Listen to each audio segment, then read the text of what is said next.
Sebagaimana yang sudah disampaikan oleh Ketua Umum PSSI yakni Erick Thohir, skuad Timnas Indonesia asuhan Patrick Kluivert kembali mendapatkan tambahan 4 pemain naturalisasi baru yang siap bermain di jeda internasional bulan Maret mendatang. Kedatangan oleh Romani, Emil Audero Mulyadi, Joey Pelupesi, dan Ying James telah menambah kedalaman skuad Timnas Indonesia yang sedang berjuang untuk lolos ke Piala Dunia 2026. Keputusan PSSI untuk melakukan naturalisasi terhadap keempat pemain itu tidak terlepas dari perubahan formasi yang kemungkinan akan dilakukan oleh tim kepelatihan Patrick Kluivert. Sebagaimana diketahui, Patrick Kluivert saat baru diperkenalkan sebagai pelatih anyar Timnas Indonesia menyampaikan bahwa ia menyukai permainan sepak bola yang menyerang. Berbeda dengan Sintayong yang gemar menggunakan formasi 3-4-3 atau 5-4-1 saat bertahan, Patrick Kluivert sebagaimana dilansir di Transfermarkt sering menggunakan formasi 4-2-3-1 atau 4-3-3 selama melatih. Lantas, bagaimana perkiraan susunan pemain Timnas Indonesia dengan kedatangan pemain-pemain naturalisasi baru dan perubahan formasi yang berpeluang dilakukan oleh tim kepelatihan Patrick Kluivert? Yuk, simak ulasannya dalam video ini. Sebelum menonton video ini lebih lanjut, boleh like, komen, subscribe, dan share ke teman-teman kalian ya. Serta nyalakan juga lonceng agar tak ketinggalan video terbaru dari Band Football Indonesia.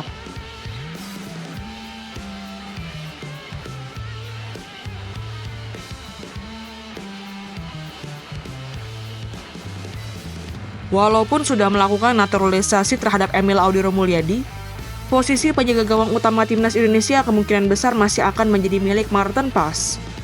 Sebagaimana yang disampaikan oleh Ketua Umum PSSI yakni Erick Thohir saat mengumumkan naturalisasi Emil Audero Mulyadi, Erick Thohir menyampaikan bahwa keputusan PSSI untuk melakukan naturalisasi terhadap Emil Audero dikarenakan khawatir jika Maarten Pas mengalami cedera.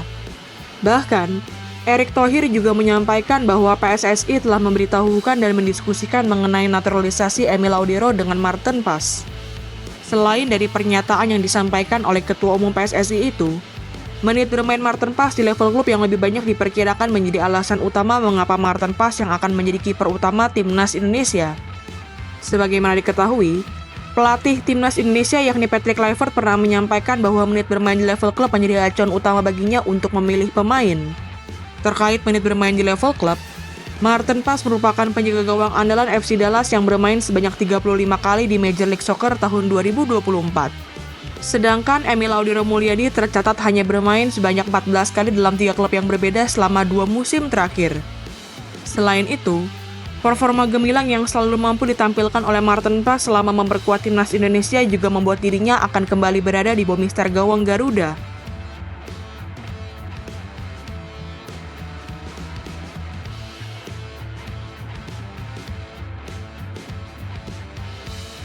Beralih ke lini belakang khususnya bek sayap kanan, nama Kevin Dix hampir dapat dipastikan akan menjadi pilihan utama bagi Patrick Kluivert.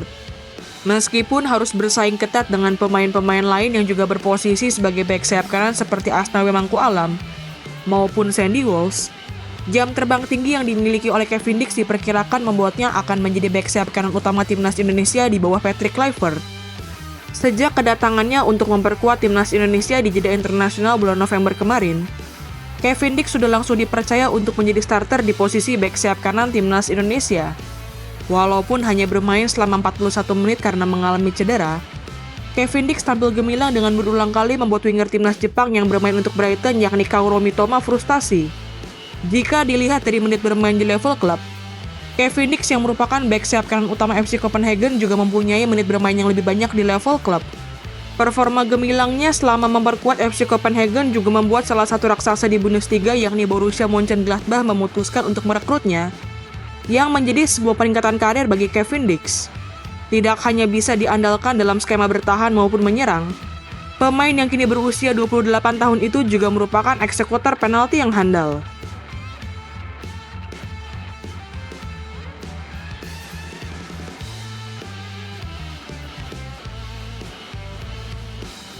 Pemain pertama yang akan mengisi posisi bek tengah di starting line-up Timnas Indonesia tentu saja adalah Jai Itses.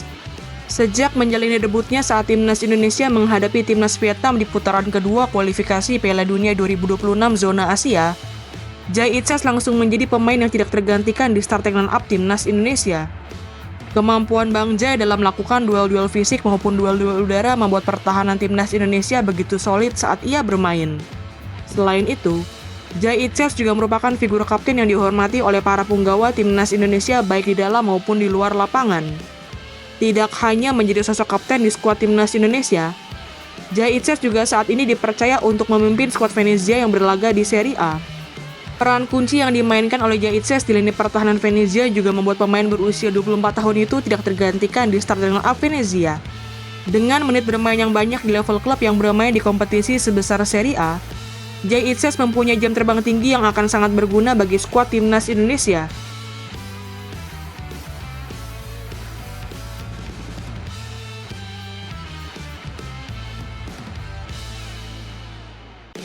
Sebagai partner Jai Itses di lini pertahanan timnas Indonesia, nama Mesilgers kemungkinan akan menjadi pilihan bagi PT Kluivert. Sama halnya seperti Jai Itses, Mesilgers juga merupakan pemain dengan jam terbang tinggi yang rutin bermain di level klub. Tidak hanya bermain di kasta tertinggi Liga Belanda bersama FC Twente, Mesilgers juga bermain untuk FC Twente saat timnya bermain di Europa League musim ini. Meskipun sempat absen membela timnas Indonesia di jeda internasional bulan November lalu karena mengalami cedera, penampilan solid Mesilgers di jantung pertahanan timnas Indonesia saat menghadapi timnas Bahrain membuktikan kapasitas yang dimiliki oleh bek milik FC Twente itu. Selain itu, Mesilgers yang sudah terbiasa bermain dengan formasi 4-2-3-1 selama memperkuat FC Twente juga menjadi alasan mengapa dirinya akan dipilih sebagai salah satu bek tengah utama oleh Patrick Kluivert.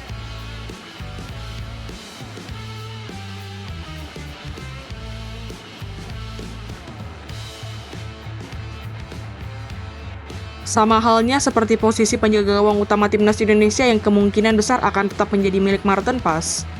Posisi back sayap kiri utama skuad Garuda juga kemungkinan besar akan tetap menjadi milik Kelvin Verdong. Meskipun sudah melakukan naturalisasi terhadap Dean James, pengalaman dan jam terbang tinggi yang dimiliki oleh Kelvin Verdong membuatnya akan tetap menjadi andalan di sisi kiri pertahanan timnas Indonesia.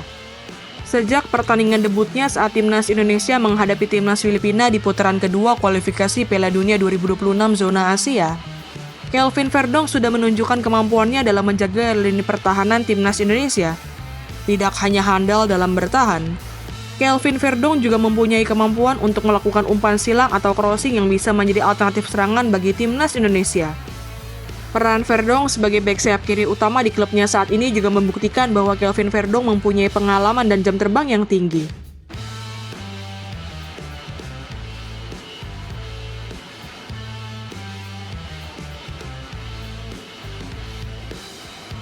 Dalam permainan sepak bola yang menggunakan formasi 4-2-3-1, dua pemain di posisi gelandang bertahan akan menjadi pusat permainan tim yang bertugas mengalirkan bola dari lini pertahanan ke lini serang. Dengan tugas yang begitu penting di lini tengah, nama Tom Haye hampir dipastikan akan menjadi pilihan utama sebagai jenderal lini tengah timnas Indonesia. Sejak bermain untuk timnas Indonesia saat menghadapi timnas Vietnam di putaran kedua kualifikasi Piala Dunia 2026 zona Asia, visi bermain dan umpan-umpan progresif yang menjadi keunggulannya sudah ditunjukkan oleh Tom Haye sejak pertandingan debutnya itu. Selain mempunyai visi bermain dan umpan-umpan progresif yang memanjakan para penyerang timnas Indonesia, Tom Haye juga memiliki kemampuan untuk mencetak gol dengan syuting dari jarak jauh. Di level klub, Tom Haye juga merupakan pemain yang diandalkan di lini tengah Almere City yang saat ini berkompetisi di Eredivisie. Dengan formasi 4-2-3-1 yang dimainkan oleh Almere City dan menempatkan Tom Haye sebagai pusat permainan, El Profesor sudah terbiasa untuk bermain dengan formasi yang kemungkinan akan dimainkan oleh Patrick Kluivert.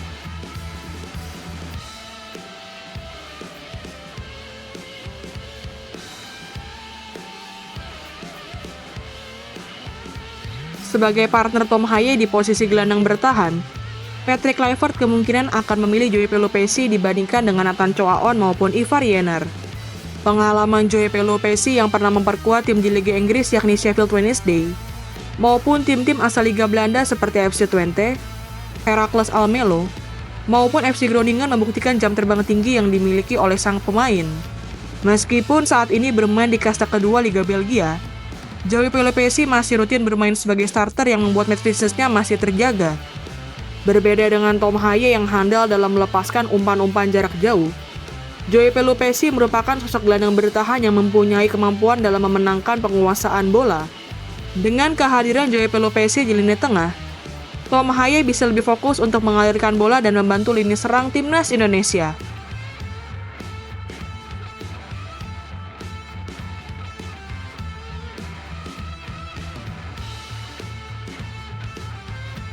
Seperti yang sudah diulas sebelumnya, Patrick Kluivert menyampaikan bahwa menit bermain di level klub menjadi acuan bagi dirinya untuk memilih seorang pemain. Meskipun jarang mendapatkan menit bermain di tim utama Oxford United, Marcelino Ferdinand beberapa kali diberikan kesempatan bermain di tim akademi Oxford United. Saat diberikan kesempatan bermain, Marceng pun kerap menunjukkan kemampuannya dalam mengolah bola dan memberikan kontribusi besar bagi klub. Misalnya saja saat dipercaya sebagai starter dalam pertandingan antara tim akademi Oxford United menghadapi Banbury, Marcelino Ferdinand berhasil mencetak 2 gol yang mengantarkan kemenangan bagi timnya. Selain itu, kontribusi besar Marcelino Ferdinand yang berhasil mencetak 2 gol yang menghasilkan 3 poin pertama bagi timnas Indonesia di putaran ketiga kualifikasi Piala Dunia 2026 zona Asia juga menjadi alasan mengapa Marcelino layak kembali dimainkan sebagai starter.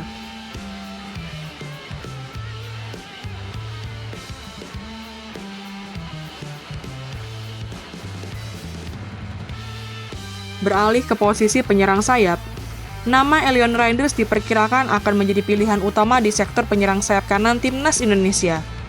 Meskipun berposisi asli sebagai bek sayap kanan, Elion Reinders sering dimainkan di berbagai posisi termasuk penyerang sayap kanan saat bermain untuk klubnya.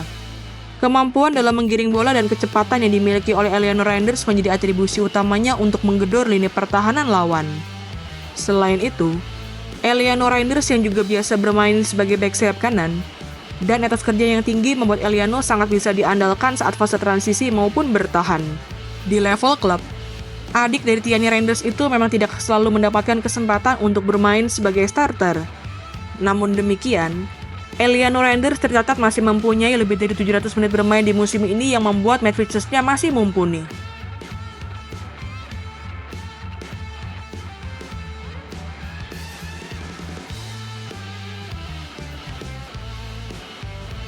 Sedangkan untuk bermain sebagai penyerang sayap kiri, Patrick Kluivert kemungkinan akan tetap mempercayakan posisi ini kepada Ragnar Oratmangun.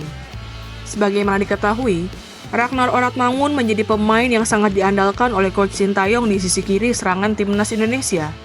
Setiap dipercaya untuk bermain, Ragnar selalu menunjukkan etos kerja yang tinggi, mencetak gol maupun assist yang menghasilkan poin, bahkan membantu lini pertahanan timnas Indonesia. Selain itu, Ragnar Oratmangun yang baru pindah ke klub kasta tertinggi di Liga Belgia yakni FC Vidender juga sering bermain di level klub. Sepanjang musim 2024-2025, pemain yang kini berusia 27 tahun itu sudah bermain sebanyak 17 kali di Liga Belgia, dengan 10 kali diantaranya dipercaya menjadi starter.